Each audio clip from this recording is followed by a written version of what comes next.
નાળિયેરીના તાલા કાપી શકે, લાકડા કાપી શકે, ચારો કાપી શકે, ઓલ ઇન વન મશીન બધું કટિંગ કરી શકે. કલાકે 0.5 લીટર પેટ્રોલ પીવે.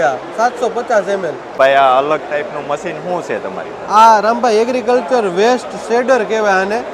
આ ઓલ ઇન વન મશીન છે. આમાં તમે ગમે એ વસ્તુ ચારો કાપી શકો, નાળિયેરીના પત્તા કાપી શકો, ઘીરા કાપી શકો, પછી એ 2 સુધીનું જાડું લાકડું કાપી શકો. આ ઓલ ઇન વન મશીન છે. એક મશીનમાં બધી જાતના કામ થઈ જાય આમાં. બરાબર. તો આમાં ભાઈ મશીન આવે એ કયું આવે? ડીઝલ આવે કે આમાં પેટ્રોલ એન્જિન છે. એટલે અને એટલું હળવું છે કે તમે ગમે ત્યાં એકલા વ્યક્તિ લઈને જઈને જઈ શકે અને ગમે એને ચાલુ કરી શકે. એને દોરી ખેંચો એટલે સીધું ચાલુ થઈ જાય. તમારે મટીરિયલ આની બાજુમાં લાવવાની જરૂર નથી. આ મશીન જ સીધું એની બાજુમાં વયું જાય. બરાબર. તો અહીંથી આપણે બધું નાખવાનું આવે. આ એનું ઓપર છે. અહીંયાથી બધી વસ્તુ તમે અંદર નાખો એટલે બહારની સાઈડથી સીધો ઢગલો જ થઈ જાય. નાળિયેરીના તાલા કાપી શકે, લાકડા કાપી શકે, ચારો કાપી શકે, ઓલ ઇન વન મશીન બધું કટિંગ કરી શકે. તો મિત્રો એકદમ જોરદાર મશીન લઈ ગયું આપણને. અને ભાઈ એવરેજ કલાકની કેટલી? કલાકે 0.5 લીટર પેટ્રોલ પીવે.